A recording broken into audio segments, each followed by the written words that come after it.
Luxe, art de vivre, paillettes et services palace pour stars et grandes fortunes. Décryptage aux quatre coins de la planète. Côté face, des univers de rêve et de luxe pour célébrités et riches clients. Côté pile, les coulisses d'un business avec ses codes, ses secrets et ses exigences de star.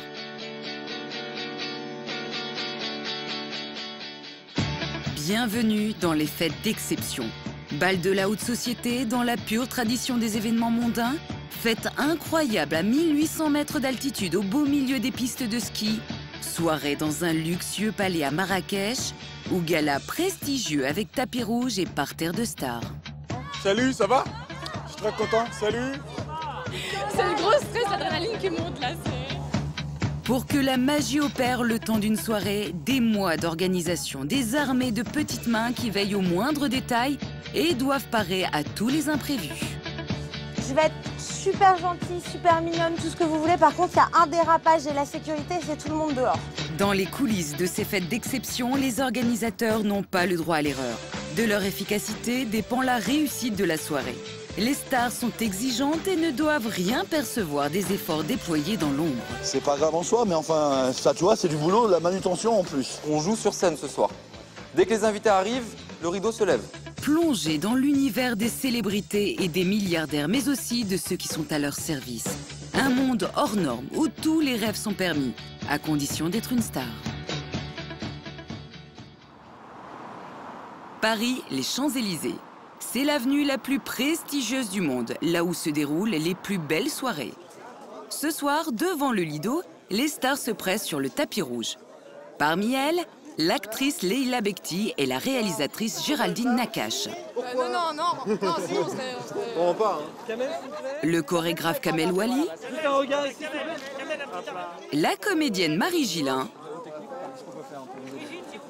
Le duo musical Brigitte. Les comédiennes Victoria Abril et Charlotte de Turckheim. Et si toutes ces célébrités sont là ce soir, c'est pour assister à une grande soirée. La 7e cérémonie des Globes de Cristal qui récompense les artistes de l'année. Tiffany, bonjour. Tiffany est l'attachée de presse des Globes de Cristal. C'est elle dont dépend le retentissement de l'événement. J'arrive, j'avais dit 19h15. 2 petites secondes, j'arrive, j'ai du monde à aller chercher d'abord. Pour faire de cette soirée une fête réussie, Tiffany doit impérativement associer 2 éléments essentiels. Faire venir les journalistes et avoir un maximum de stars. Bonsoir, Tiffany. Je vous en prie, allez-y. Cette soirée, diffusée en direct à la télévision, se doit d'être festive et inoubliable.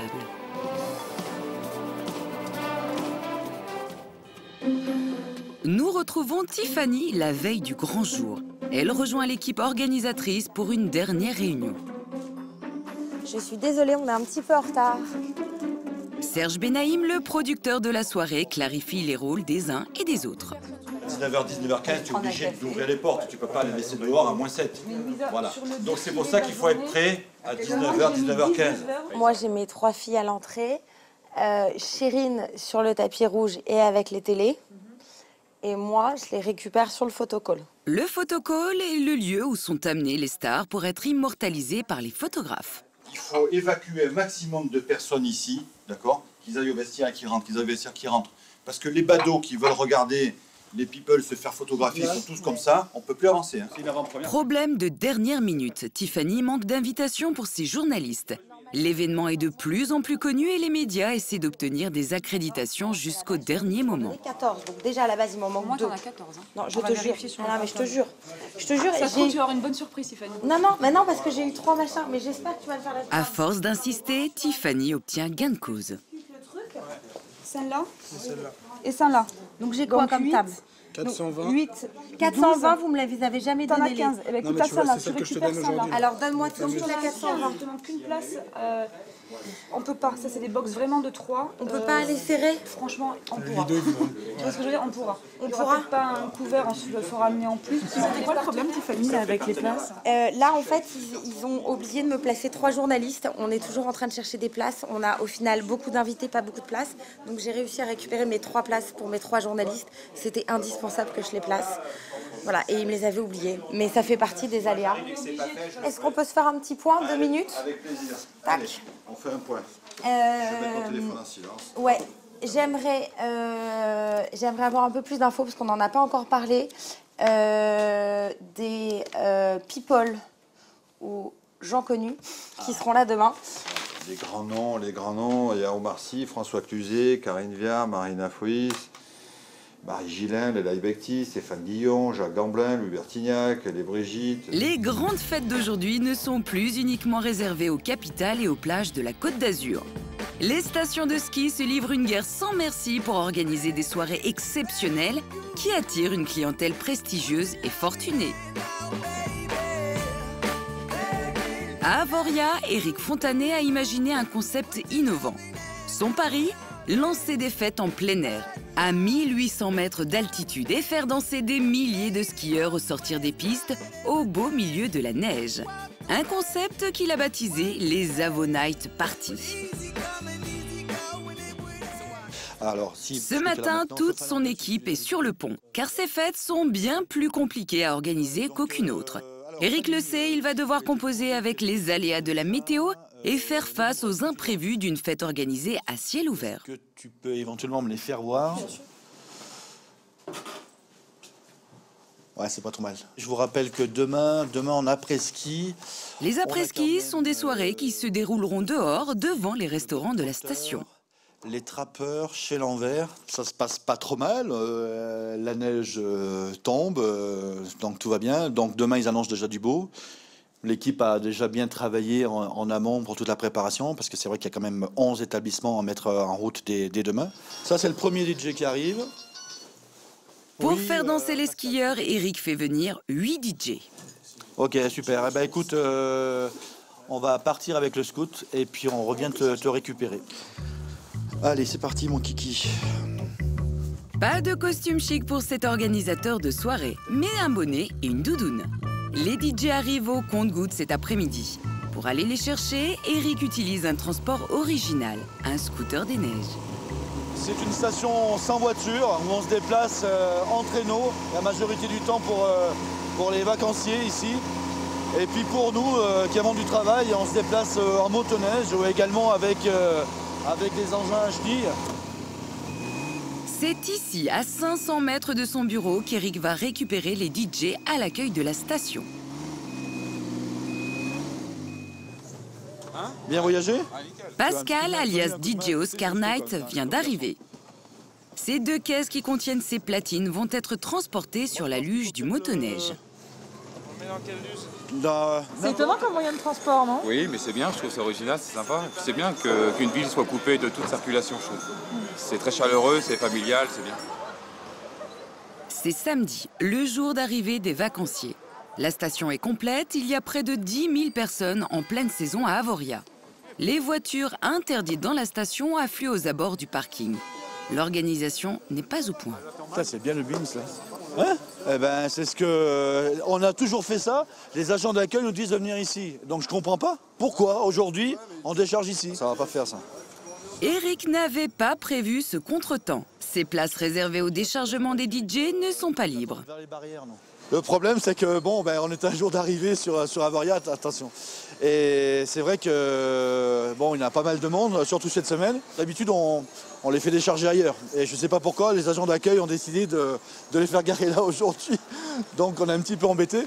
Mais enfin, ça y est, c'est réparé, on va reprendre le bon sens.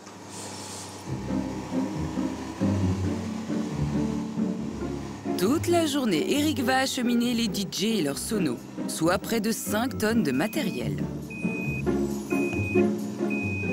Ah bah là, on cherche une sono, hein, parce que voilà, il y a du matériel qui arrive également par le téléphérique. Ça arrive un petit peu de partout à Avoria. Donc eh bien ça va y servir également demain pour un après-ski. Bon, on est en pleine circulation, parce qu'il y a les gens qui arrivent du téléphérique. Ok. Pour l'instant, le brouillard semble s'être installé sur la station. Quelle météo fera-t-il demain pour le lancement des fêtes? S'il neige, les skieurs risquent de bouder l'événement. Il peut pas neiger. Quand il fait trop froid, il neige plus. Donc demain, il fera quel... Moi, la mienne, personnellement, il fera beau. Il fera beau. Ça se dégage, on voit les nuages commencent à se dégager. On ne voit pas tout à fait les étoiles, mais j'y crois. Moi, j'y crois. Toujours à 100%. Le jour J, dès 8h, Eric est sur le pied de guerre. Première de ses préoccupations, la météo qui pourrait tout compromettre. Du moment qu'à 16h, on ait le ciel bleu, ce serait vraiment génial. Mais on commence à le voir à travers les nuages et je suis assez confiant. Aujourd'hui, l'équipe doit monter 4 podiums pour les DJ.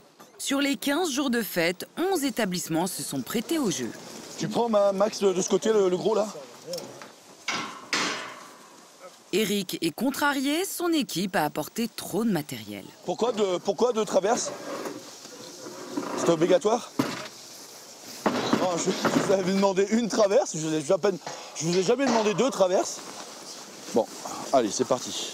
Il faut ramener le surplus au QG. Quand on travaille au milieu de la neige, le moindre faux pas met en péril tout le planning de la journée.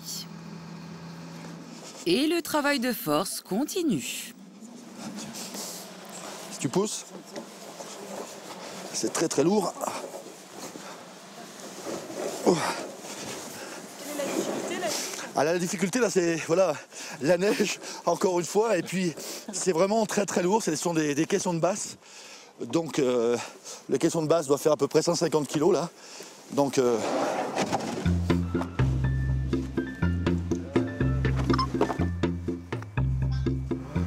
Le matériel de son est acheminé jusqu'à l'un des lieux de fête.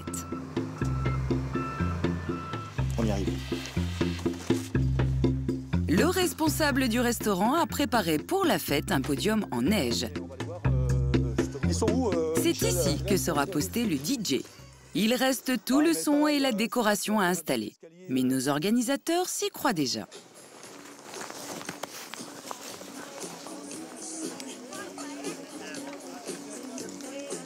On a du brouillard pour le moment, mais c'est des remontées de la vallée. Et ce qui est plutôt même bon signe parce que c'est en train de s'évacuer. Et je suppose que vers 15-16 heures, quand on commencera ici cette première Ammonite party, on aura le ciel bleu. Les patrons d'établissement doivent avoir la même météo que la mienne, puisque s'il a sorti les transats, c'est que c'est signe de beau temps. C'est quand même une personne du pays et il connaît quand même la région. Ça va, Nico? Il fait beau? T'es comme moi, non? Ah non, toi aussi tu fais partie des gens pessimistes qui... Non, bon. Parce que j'étais en train de dire, je disais tout à l'heure, Joseph, à mon avis, il est comme moi, il a mis des transats de partout, c'est qu'il croit au beau temps. Regarde si c'est beau. Normalement, à 15h, 15h30, c'est opérationnel. Mais pour Eric, les péripéties s'accumulent. Alors là, ça c'est super. Bah oui, donc ça continue en fin de compte. Un scooter qui vient de tomber en panne. Je peux prendre ma machine, Eric. Alors, donc là, je crois que cette fois-ci, c'était pas prévu. Donc apparemment, ils viennent de m'appeler, il n'y a plus de direction sur le scooter, donc là, ça devient dangereux. Avec un scooter en moins, l'organisation risque d'être fortement perturbée. Pour la première fois de la journée, Eric perd son flegme légendaire. Ouais, putain, des merdes comme ça, sans déconner, il n'entretient pas son... Il a pété, regarde. Il a pété? Il arrive dans encore. Ou c'est cassé, ou ça a été desserré, ou c'est desserré. Oui, alors c'est peut-être juste desserré et à la limite... Une BTR. Il manquait plus que ça, quoi. Bon. Ouais, il manquait plus que ça, par exemple. T'as regardé, Nico? Qu'est-ce que t'en penses? Si organiser une fête dans la neige semble relever du pari, d'autres lieux semblent être faits pour ça. Avec son cadre de rêve et ses prix attractifs, Marrakech est devenu le lieu privilégié des soirées d'exception. À tel point qu'on l'appelle le Saint-Tropez marocain. La ville est devenue en quelques années l'Eldorado des stars. Jamel Debbouze et son épouse Mélissa Torio, Naomi Campbell, Bernard-Henri Lévy et Ariel Dombal ont investi dans la ville. Une notoriété sur laquelle Brice Jakubovic a su surfer. C'est un nouveau lieu exclusif qui n'a pas encore ouvert à Marrakech. Je viens en repérage pour voir un petit peu l'endroit et pour voir un petit peu le potentiel du lieu. Il y a 5 ans, il a flairé un bon filon. Organiser des fêtes somptueuses pour de riches milliardaires ou des stars de la musique. Jusque-là, Brice travaille à Miami, Londres et Paris. Maintenant, c'est à Marrakech qu'il fait danser les célébrités. Il a vite compris qu'ici, toutes les folies sont possibles et à moindre prix. Aujourd'hui, il visite un hôtel de luxe encore en construction. Avec ses 28 chambres, ce petit bijou pourrait prochainement accueillir une des soirées de Brice. On a vraiment une concentration aujourd'hui d'hôtels de luxe qui est incroyable sur Marrakech. Et pour nous, c'est que du bonheur parce que ça va attirer une clientèle haut de gamme. On va avoir beaucoup plus de lits au niveau de l'hôtellerie de luxe. Et aussi de plus en plus d'endroits exceptionnels avec la possibilité de les privatiser pour satisfaire notre clientèle. Le lendemain, il se rend au Palais Roule, l'un des hôtels les plus prestigieux de la Palmeraie de Marrakech. Brice organise ce soir une grande fête avec des invités prestigieux venus du monde entier. Et pour les impressionner, il ne lésine pas sur la quantité. Dans les jardins et dans le palais, 500 lanternes et bougies sont allumées pour créer une ambiance tamisée. En cuisine, 12 000 petits fours viennent d'être livrés. Dans quelques heures, 600 personnes vont arriver. Service, accueil, animation et même sécurité. Les pompiers sont où les qu'on a vus tout à l'heure? Soit près de 200 personnes qui travaillent en coulisses pour la soirée. Brice a tout prévu, sauf un élément qui ne dépend pas de lui. Oh putain, il s'est remis à flotter. Bon bah il pleut là. Il se passe qu'il pleut. Il pleut bien, il pleut assez fort. Une averse qui pourrait compromettre toute la soirée. La fête devait se tenir dans les jardins du palais. Brice va devoir s'adapter. C'est un petit peu speed là. Un petit peu speed parce que tout se joue toujours sur les 2 dernières heures en fait. C'est toujours comme ça en fait, on monte à l'intensité. Le problème c'est qu'aujourd'hui avec la météo, on a vraiment été retardé sur toute la mise en place et on a dû attendre un peu de voir comment évolue le temps. Si Brice est tendu, c'est parce qu'il mise beaucoup sur cette soirée. Les invités font partie des plus grands décisionnaires du tourisme mondial. Si cette fête leur plaît, il pourra l'exporter à l'international. C'est l'image du Maroc en jeu, c'est mon image, l'image de l'établissement, du Palais Roule aussi. Donc voilà, on n'a pas le droit à l'erreur. Ahmed, tout de suite, l'équipe, tout de suite. 1 heure avant le début de la soirée, la pression monte. Brice fait un dernier point avec ses équipes. Ce soir, on a un événement très très important. On attend 600 personnes. Ce sont des gens très importants du tourisme, des professionnels qui vont être là. Donc il faut qu'on ait une attitude de professionnel. Et en matière de professionnalisme, Brice ne néglige aucun détail. Je veux pas de portable. Donc on va prendre les noms, on va vous donner des badges pour la sécurité. Et on va récupérer vos portables. Vous les aurez à la fin de la soirée. Donc voilà, s'il vous plaît, ce soir, je vous demande d'être souriant, de montrer que le Maroc peut accueillir de beaux événements. On a beaucoup d'étrangers qui vont être là ce soir. C'est important pour l'image du pays. On est sur scène, hein. C'est comme une pièce de théâtre. On joue sur scène ce soir. Dès que les invités arrivent, le rideau se lève. Il est 20h. La soirée commence enfin. La musique africaine et les spécialités locales proposées semblent séduire les invités.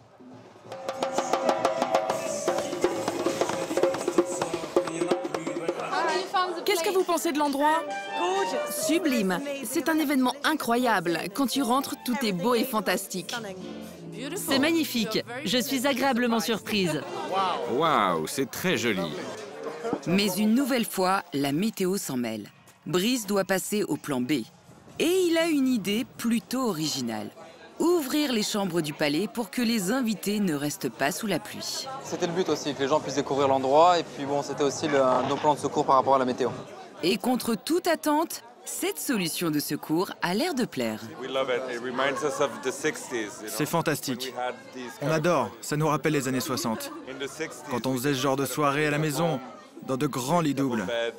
Je pense que ça va être inoubliable ce soir. Finalement, Brice a évité le désastre et a même su tirer avantage de la situation. Sa soirée tape même dans l'œil de gros investisseurs. Enchanté de vous rencontrer. Qu'est-ce que vous faites? J'organise des événements ici à Marrakech. Vous êtes celui qui a tout organisé? Oui, c'est moi. Je vous cherchais. Vraiment. Cet homme dirige une grande chaîne d'hôtels de luxe en Inde et semble très impressionné par la soirée. Brice a peut-être fait une touche. Il espère que la vidéo de ses précédentes soirées va définitivement le séduire. Incroyable. C'est juste le début. C'est votre idée? Oui. Là, tout ce que vous voyez, je l'ai créé. Oh mon Dieu! Si cet homme fait affaire avec Brice, il y aura quelques beaux contrats à la clé. Très heureux de vous avoir rencontré. On va travailler ensemble. Je vous enverrai un email.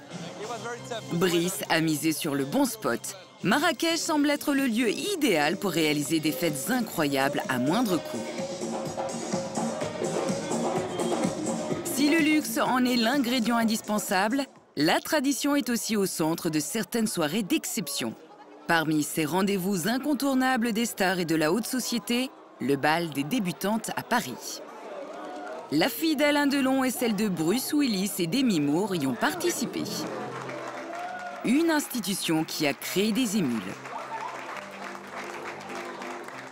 À Bruxelles, chaque hiver, la haute société se prépare pour ce qu'ici, on a coutume d'appeler le bal russe. Le prince Laurent de Belgique et l'actrice belge Natacha Hamel y ont déjà participé. Delphine a 21 ans. Depuis 4 mois, elle s'entraîne assidûment pour participer à la danse d'ouverture du bal. Alors là, je vais à la répétition générale, donc la veille du bal, pour mettre toutes les dernières choses au point pour la dernière répétition. On a répété pendant 2 semaines, donc c'est un peu la fin de tout ça. D'ailleurs, je suis très en retard, donc je vais y aller. Ce soir, c'est l'une des dernières répétitions. Ils sont 12 couples à avoir été sélectionnés. Un honneur dont ils doivent se montrer dignes. Créé il y a 43 ans par l'aristocratie russe émigrée en Belgique, ce bal veille à perpétuer la tradition. Tous ces jeunes sont issus de grandes familles belges. Mais pour être sélectionnés, ils ont dû passer des essais et faire la preuve de leur virtuosité de danseurs. Les jeunes gens doivent ici maîtriser la valse à droite, mais aussi à gauche. Depuis 5 ans, c'est Philippe de Striker qui s'occupe de la chorégraphie. Il règle chaque détail au cordeau. 4, 5, 6, 1, 2, 3, 4, 5, 6, 2, 2, 3, pivotez.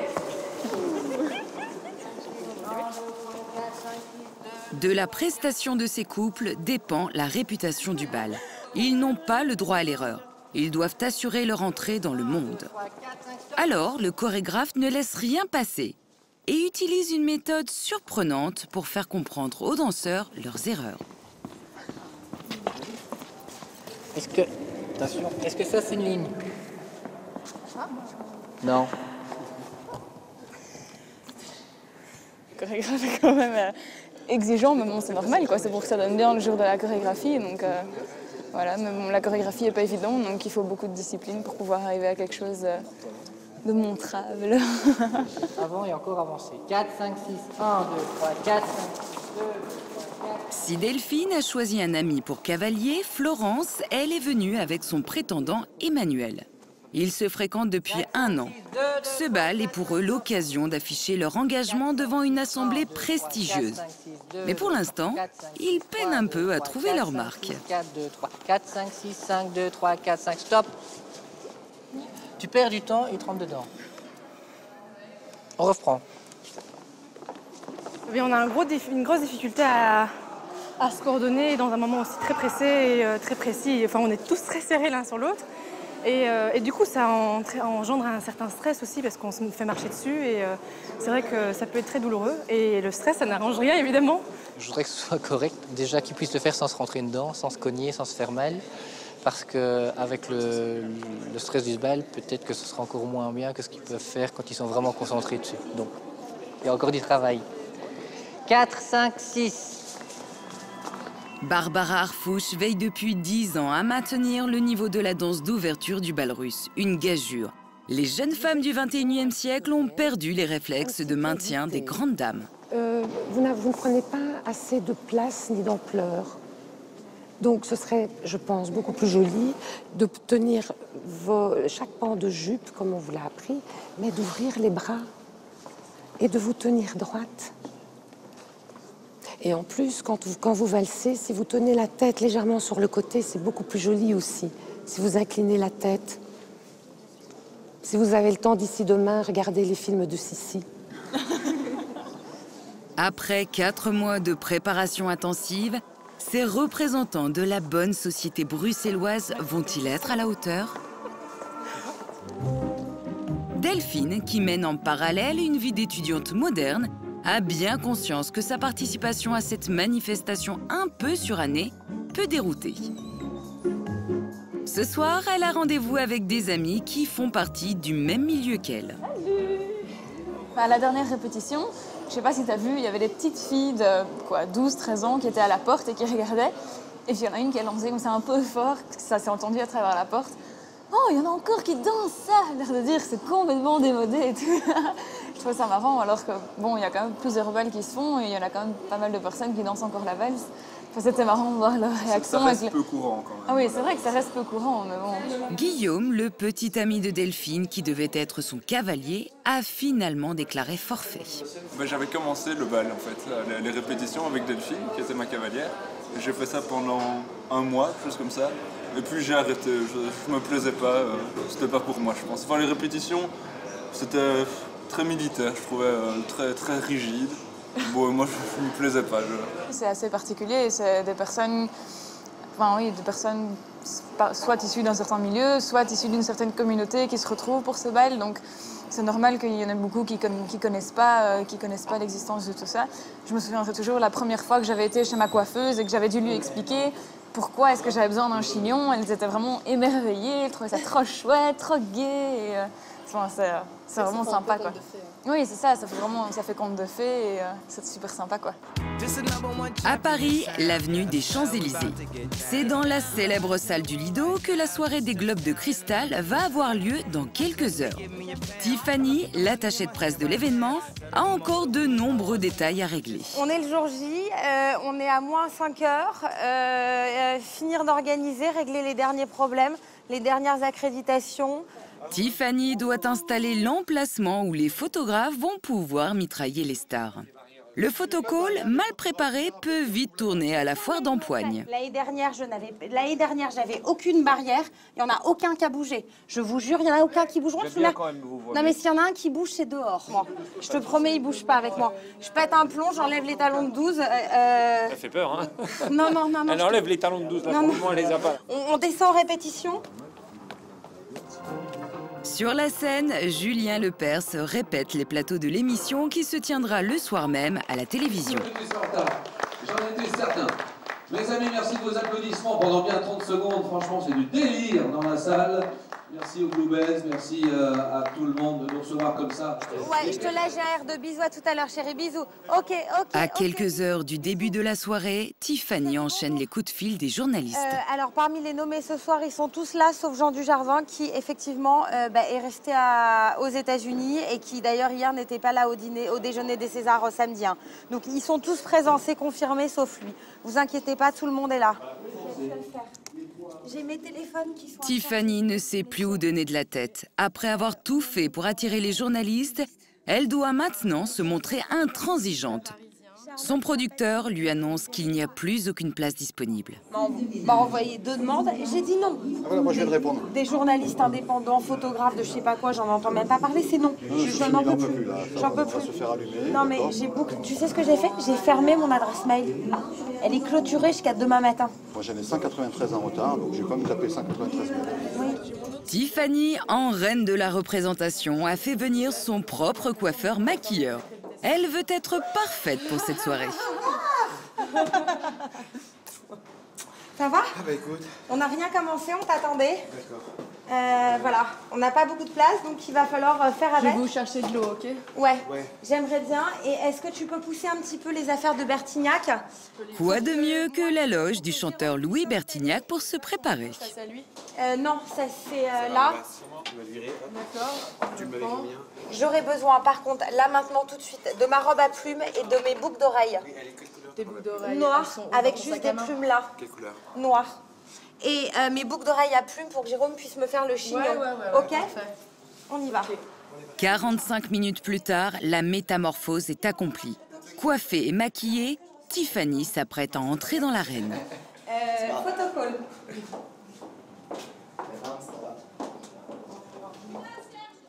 India, Samuel, Coralie, on y va, on va chercher les journalistes, on y va. Vous avez vos listings, c'est bon? J'ai tout. Ok. Face à une vingtaine de photographes déchaînés, Tiffany ne se démonte pas. Pour organiser cette meute indisciplinée, elle se fait aider par Rachid Bellac. Des marches du Festival de Cannes aux grandes soirées parisiennes, il est l'un des photographes de célébrités les plus cotés. Il en faut une pour Borde aussi, ok, on la bloque pour Borde. Tous les ans c'est le bordel, c'est un bordel monstre. C'est souvent premier arrivé, premier servi, donc les mecs ils arrivent à 3h de l'après-midi. Et surtout ils ont pas... il y a des photographes qui sont vraiment pas très importants. Alors là je me suis arrangé pour que les plus importants, ceux qui ont des parutions, qui ont des retombées, soient bien placés, ce qui est normal. Voilà, donc voilà, on les a placés maintenant intelligemment et on travaille en harmonie et pas comme des animaux. Ça se bastaille, ça pousse, ça hurle, ça essaie d'être devant, ça gueule. C'est pas très, très organisé, hein. C'est plutôt le bordel. Hein. Je vais être super gentille, super mignonne, tout ce que vous voulez. Par contre, il y a un dérapage et la sécurité, c'est tout le monde dehors. Il est 21 h. Sur le tapis rouge, les stars commencent à arriver. Le comique Jean-Marie Bigard avec sa compagne. La chanteuse Isia, nommée dans la catégorie meilleure interprète féminine. Oui, dans l'absolu, j'aimerais bien gagner. Puis après, tant pis, c'est chouette d'être là avec des gens qu'on aime. Donc voilà. L'inénarrable jet-setter Massimo Gardia, présent à toutes les soirées. Voilà. S'il vous plaît, en face, s'il vous plaît. Kian, de la série Bref. Le chanteur Sinclair. Marina Foïs, nommée pour son rôle dans Police. Eh bien, ça me fait plaisir et je n'ai pas honte de répondre tout à fait au premier degré. Voilà. Louis Bertignac, nommé dans la catégorie meilleur interprète masculin. Je suis un peu fier pour une fois que je suis nominé pour quelque chose. C'est bien, non, je suis content. 3.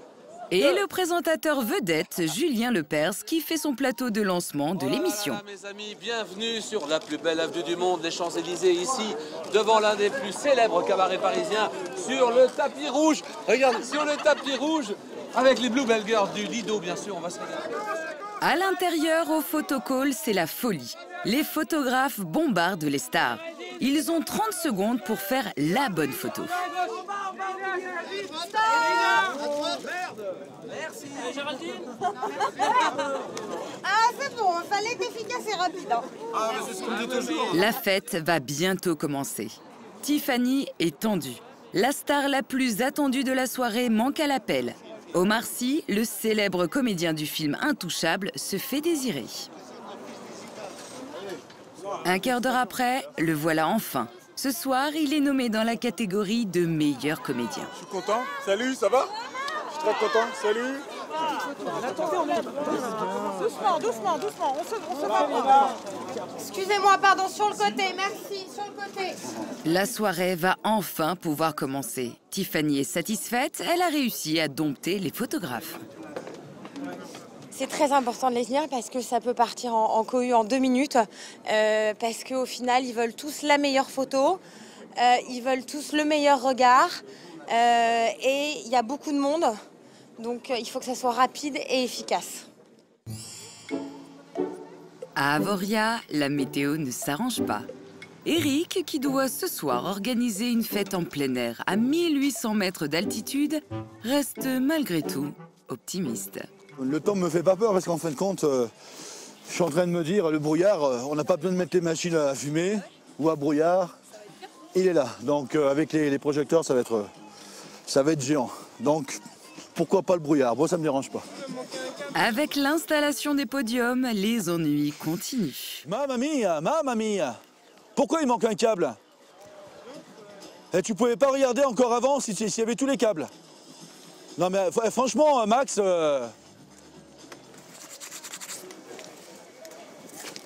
Ça craint pas ça pour l'électricité? Si. Bon, ce sont des prises quand même assez étanches. Mais il faut faire quand même attention, on ne peut pas brancher du matériel avec de la neige dans les prises quand même. Galère supplémentaire, la neige a envahi les prises. Pour l'instant, DJ Oscar Knight ne s'inquiète pas pour la météo. Ça pourrait être pire, quoi. Il pourrait neiger énormément et du coup, on pourrait rien faire, quoi. Voilà, on verra. J'espère qu'à 5 h, ils seront là et puis qu'ils auront envie de danser, quoi. À 1 heure de l'événement, Eric finit par reconnaître que ses talents de Monsieur Météo laissent quelque peu à désirer. Bah, le météo, je me suis trompé. C'est dommage parce que j'y croyais vraiment dur comme fer. Je pensais qu'il allait faire meilleur que ça. Mais bon, c'est pas l'heure encore, on a encore 1 heure. Alors bon, dans 1 heure, il se peut très bien que ce soit tout dégagé et voilà. Une fête réussie est une fête qui étonne. Alors Eric a préparé une surprise pour les skieurs. Pour que le décalage soit total, il a fait venir des danseuses brésiliennes qui vont se déhancher sur la neige. Alors comment vont les filles depuis tout à l'heure? Depuis tout à l'heure. Ça va? Vous avez pas... Ouais, tout se passe bien? Une loge, voilà, une loge comme il de faut. dernière minute? Voilà, mais bon. Ouais, ça... On a l'habitude, on s'adapte. Hein. Vous avez... Ouais, les collants, ça va, tu vas pas trop avoir froid parce que c'est vrai que dehors, il fait quand même assez froid. Hein. Non, mais bon, tu sais que dès qu'on commence à bouger... Avec les talons, ça va être chaud, non? Ah ouais? On a mis la moquette, on ne devrait pas trop enfoncer. Parce que bon, ça, il est justement exprès pour pas trop glisser. Parce que même la neige, tu pourrais pas. Au départ, il n'y aura pas forcément grand monde encore parce que c'est pas encore, tu vois, là, on a encore une bonne heure avant la fermeture des pistes. Mais bon, ça risque de faire venir déjà du monde de vous voir. Choc thermique pour les danseuses qui passent de 20 degrés à -7. Ça va, ça va. Pas facile de marcher en talons aiguilles dans la neige.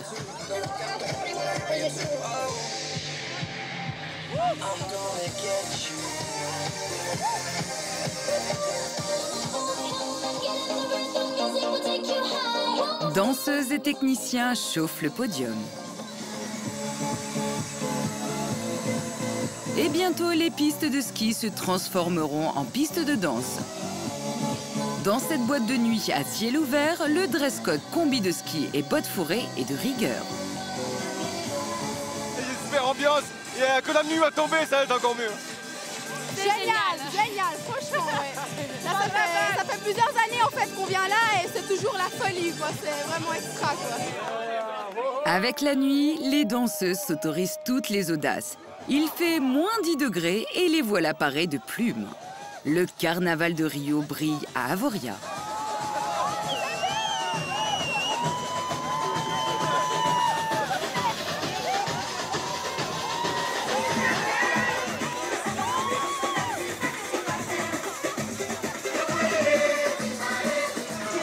C'est juste énorme.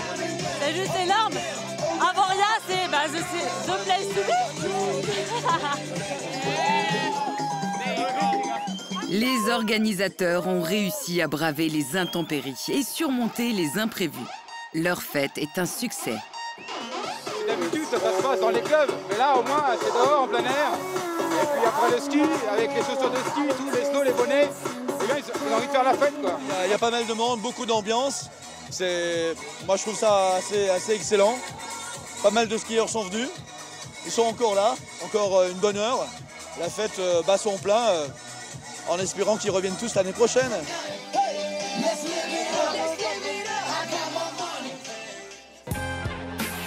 À Bruxelles, le grand jour est arrivé. Cela fait 4 mois que Florence et Emmanuel se préparent pour le bal russe. L'événement qui va signer leur entrée dans le monde. Elle est un peu nerveuse. Un peu stressée, comme d'habitude, j'ai envie de dire, parce que les grands événements, toujours un peu impatiente et un peu... voilà. Rendez-vous chez le coiffeur. C'est la première fois que ce couple, qui se fréquente depuis 1 an, partage une telle intimité. Comment allez-vous? Bien, bien, bien. Le grand jour? Oh oui. Dites-moi un peu. Alors, les consignes, parce qu'il y a des consignes, c'est un chignon bas. De toute façon, c'est ce que j'aurais voulu. Et j'ai envie de dire le plus simple possible, mais j'ai quand même envie d'avoir un tout petit peu un côté bohème. C'est rare pour un homme de se préparer de se faire tout mignon, et donc c'est l'occasion, quoi. Ce bal est l'occasion pour Florence de vivre un rêve de petite fille. On va ressembler à Cendrillon ce soir.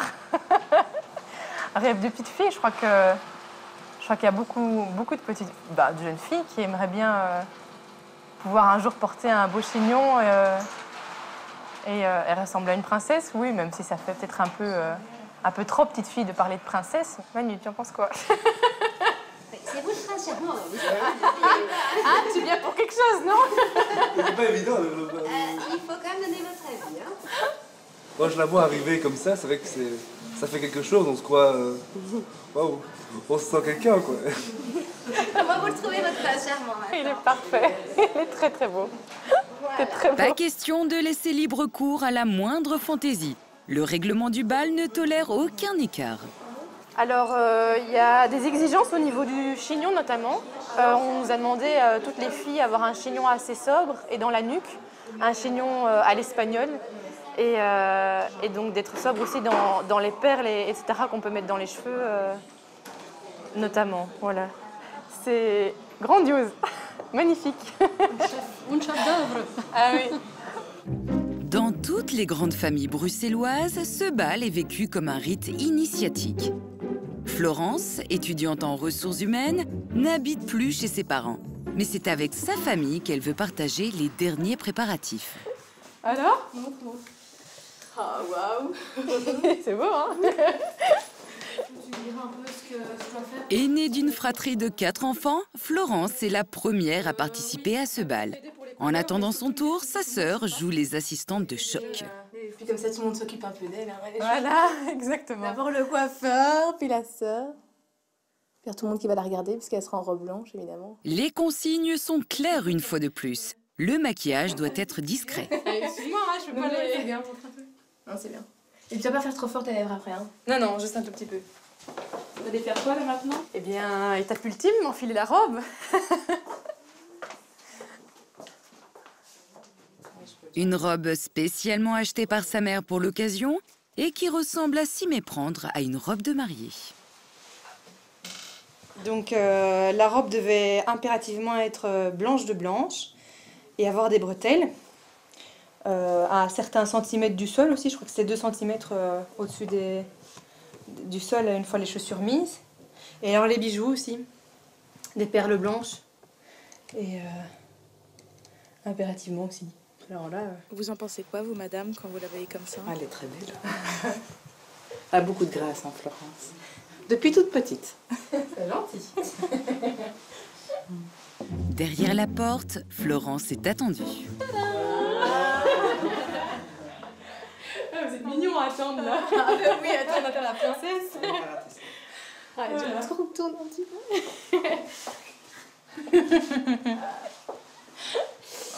Tu la trouves comment?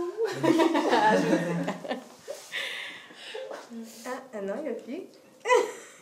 Pour ce jeune couple, la préparation de l'événement prend des allures de répétition de leurs futures noces. Vous vous préparez pour le mariage? Une chose ensemble. On va s'enfuir ce soir. Leurs familles les rejoindront ce soir pour les festivités. Car Florence et Emmanuel doivent encore consacrer la journée aux ultimes répétitions de la danse d'ouverture. C'est l'aboutissement d'un long travail cette année, donc ça va être, j'espère, la réussite d'un petit challenge personnel, puisque c'est quand même assez sportif. On va essayer de pas la salir, là. Ouais.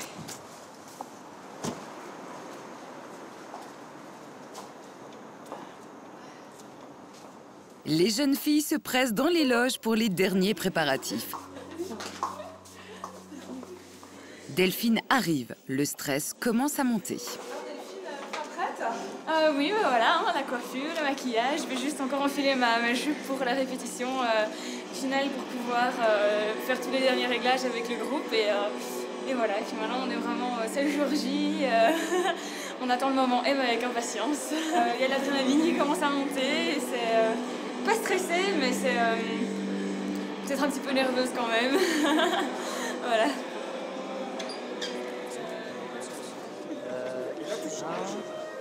À quelques heures de l'ouverture du bal, les danseurs doivent prendre une dernière fois leur marque. Vous écoutez ceux qui ont leur partenaire à droite, les cavaliers. Chacun essaie de comprendre les emplacements. Là-bas, ça veut dire que oui, ça va venir, tu seras comme ça. Et après, Philippe de Striker, le chorégraphe, est à cran. Si tu écoutais ce que je disais, c'est français. On y va. Vous avez compris, Florence, ce qu'il fallait faire? tout quand tu fais non, je pense pas. Vous avez compris, Delphine? Non, c'est pas grave, on va voir. On suit les précédents. C'est comme ça. Oui, je suis comme ça. Même le chorégraphe semble complètement perdu. Ça va? Non. Qu'est-ce qui se passe? Mais chaque année, je m'embrouille dans l'ordre qui doit changer de place, à quel moment, pour être... Quand on se retourne, on n'a plus qu'à faire demi-tour et on est en position pour la figure suivante. Mais chaque année, je me trompe.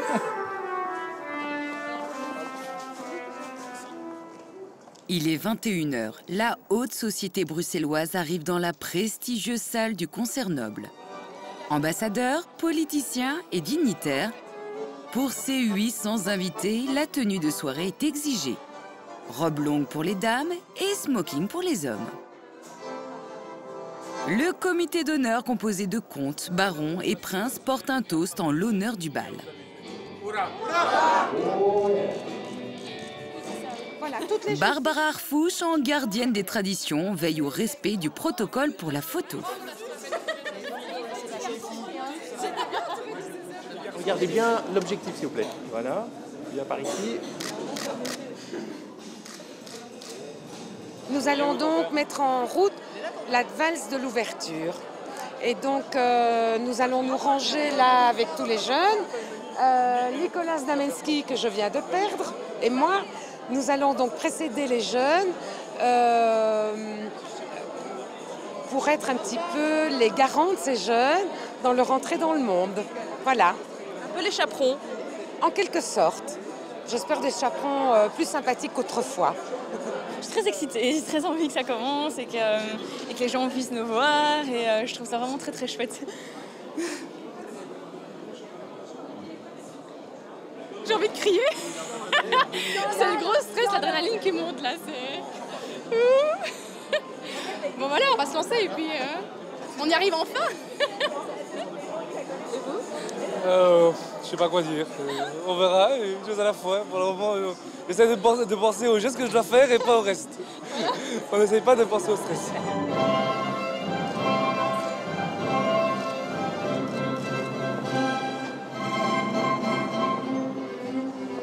Au moment de faire leur entrée dans le monde, en défilant devant la haie d'honneur formée par les invités, les danseurs n'emmènent pas large.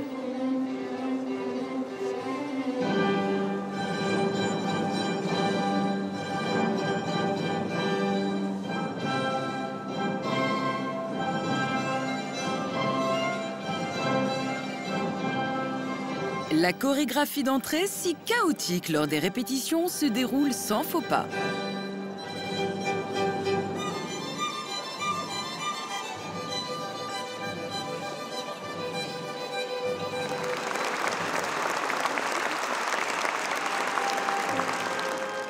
Après 4 mois de travail, la valse d'ouverture peut enfin commencer.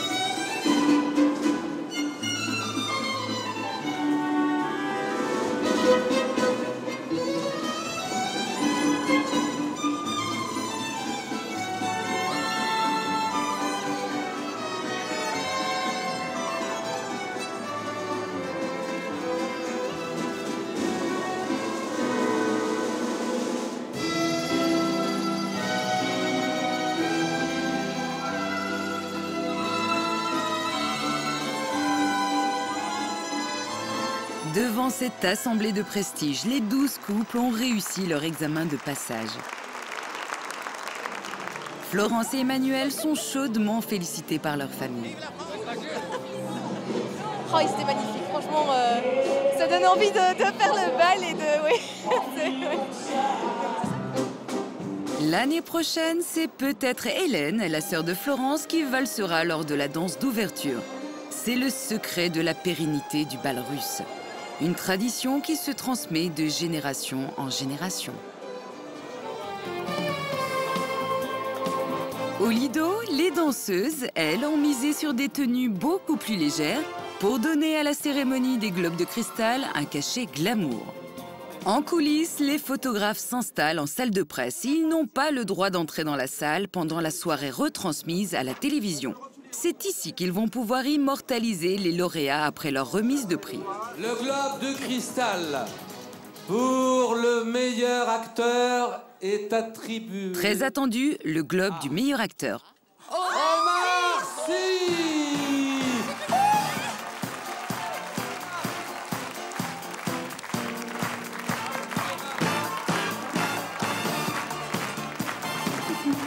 Dans la salle de presse, les photographes attendent impatiemment le lauréat. Ils savent que ce cliché va bien se vendre. Merci de recevoir le lauréat Omar Sy.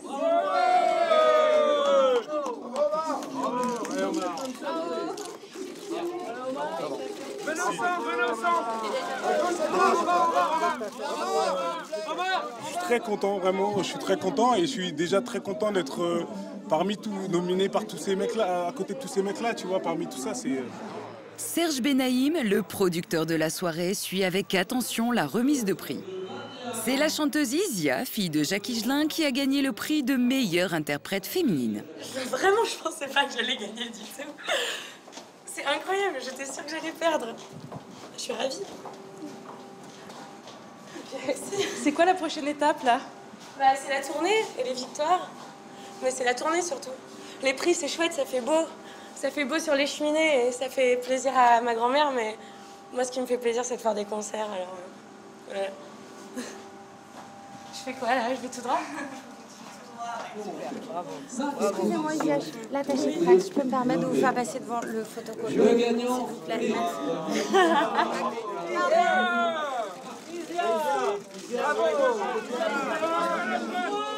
Le prix du meilleur film a été attribué à Intouchable.